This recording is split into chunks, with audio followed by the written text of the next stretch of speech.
తిరుపతి జిల్లా ఓబులవారిపల్లి మండలం ఎద్దులవారిపల్లెలో సుమారు 17 తులాల బంగారం, ముగ్గురు నిందితులను అదుపులోకి తీసుకున్న పోలీసులు. దీని విలువ సుమారు 18,70,000 రూపాయలు అంచనా వేసిన పోలీసులు ఎద్దులవారిపల్లి గ్రామనందు గల అనంతమ్మ ఫిర్యాదు మేరకు స్పందించిన పోలీసులు రైల్వే కోడూరు పోలీస్ స్టేషన్లో డీఎస్పీ శ్రీనివాసుల ఆధ్వర్యంలో మీడియా సమావేశం ఏర్పాటు చేయడం జరిగింది.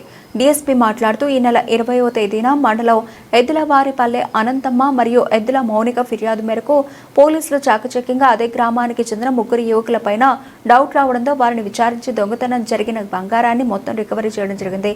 దాని విలువ సుమారు 18,70,000 రూపాయలు ఉంటుందని డీఎస్పీ తెలిపారు.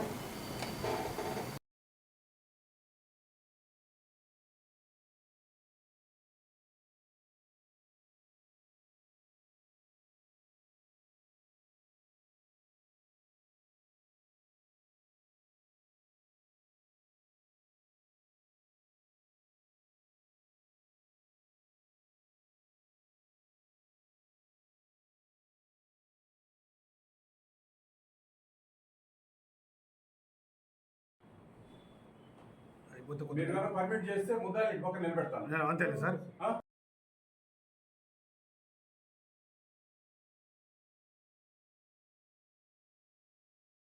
ఓబులవారిపల్లె మండలం వైకోట పంచాయతీ ఎద్దలవారిపల్లె గ్రామం నందు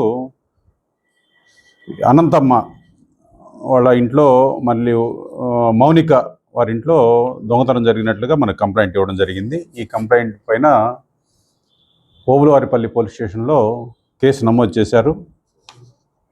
ఆ కేసుని ఎస్పీ గారి ఆదేశాల మేరకు మన రైల్వే కోడూరు రూరల్ సిఐ గారు డి శ్రీనివాసులు, ఓబులవారిపల్లి ఎస్ఐ సుజన్ కుమార్ మరియు వాళ్ళ సిబ్బంది ఆధ్వర్యంలో ఒక స్పెషల్ టీం ఏర్పాటు చేయడం జరిగింది. దీనిపైన సాంకేతిక ఆధారాలని సేకరించి ఒక ముగ్గురు ముద్దాయిల్ని అరెస్ట్ చేయడం జరిగింది. అతి తక్కువ కాలంలో వారి వద్ద నుండి సుమారుగా 17 తులాల బంగారం, 18,70,000 రూపాయల విలువైన 17 తులాల బంగారాన్ని సీజ్ చేయడం జరిగింది. సీజ్ చేసి ఈరోజు అరెస్ట్ చేయడం జరిగింది. వారిని కోర్టు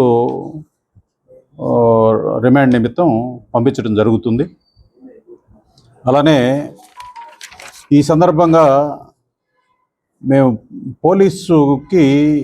పోలీస్ పరంగా ప్రజలకి మేము విజ్ఞప్తి చేసేది ఏంటంటే, మనకి ఎల్హెచ్ఎంఎస్ సౌకర్యం ఒకటి ఉంది గూగుల్ యాప్ స్టోర్లో. మీరు కనుక దాన్ని డౌన్లోడ్ చేసుకొని మీరు ఏదైనా గ్రామాలకు వెళ్ళేటప్పుడు కానీ, పెళ్ళిళ్ళకి కానీ, ఏదైనా పని మీద బయటికి వెళ్ళేటప్పుడు దానికి నంబర్ కనుక గూగుల్ ప్లే స్టోర్ కనుక మీరు రిక్వెస్ట్ కనుక పెడితే మీకు ఇంటికి వచ్చి పోలీసు కెమెరాలు బిగించి వెళ్తారు.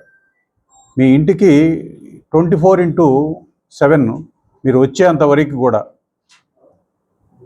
తిరిగి మీరు ఇంటికి వచ్చేంతవరకు కూడా ఆ కెమెరాలని ఇన్స్టాల్ చేయడం జరుగుతుంది. దాన్ని హెడ్ క్వార్టర్స్ నుంచి మానిటర్ చేయడం జరుగుతుంది. అట్లనే ఇక్కడ లోకల్ పోలీస్ స్టేషన్ నుంచి బీట్ కూడా సర్వేలెన్స్ పెట్టడం జరుగుతుంది. కాబట్టి ఈ సౌకర్యాన్ని, పోలీసు శాఖ కల్పించే సౌకర్యాన్ని ప్రజలందరూ కూడా వినియోగించుకొని వాళ్ళ యొక్క ఆస్తికి ఎటువంటి కూడా నష్టం లేకుండా చూసుకోవాల్సిందిగా ప్రజలని కోరుచున్నాం. అట్లానే ఎవరైతే ఇప్పుడు ఈ నేరాలు పాల్గొన్నారో, పాత నేరాలు చేస్తున్నారో వాళ్ళందరిపైన కూడా నిఘా కొనసాగుతుంది. ఇక్కడ ప్రతిరోజు కూడా బస్టాండు, రైల్వే స్టేషను, ఇతర ప్రాంతాల్లో పాపులాన్ డివైస్ ద్వారా ఈ ఫింగర్ ప్రింట్స్ని టాలీ చేస్తున్నారు. పాత నేరస్తులు ఏతుంటే వాళ్ళని చెక్ చేయడం జరుగుతుంది. వాళ్ళని మళ్ళీ బౌండ్ ఓవర్ చేయడం, గుడ్ బిహేవియర్ కోసం బౌండ్ ఓవర్ చేయడం జరుగుతుంది.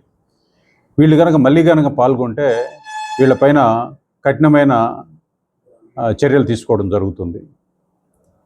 ఈ కార్యక్రమాన్ని చాలా స్పీడ్గా దీన్ని రికవరీ చేసిన D Srinivasulu, SI Sujan Kumar, head constable Venkateswarlu, PCs Brahmananda Reddy, Prasad Babu, Karthik Kumar, Venkataiah, వీళ్ళంతా కూడా ఎస్పీ గారు ప్రత్యేకంగా అభినందించారు. వీళ్ళకి రేపు క్రైమ్ మీటింగ్ రోజు తగిన నగదు రివార్డులు ఇవ్వడం జరుగుతుంది. Thank you.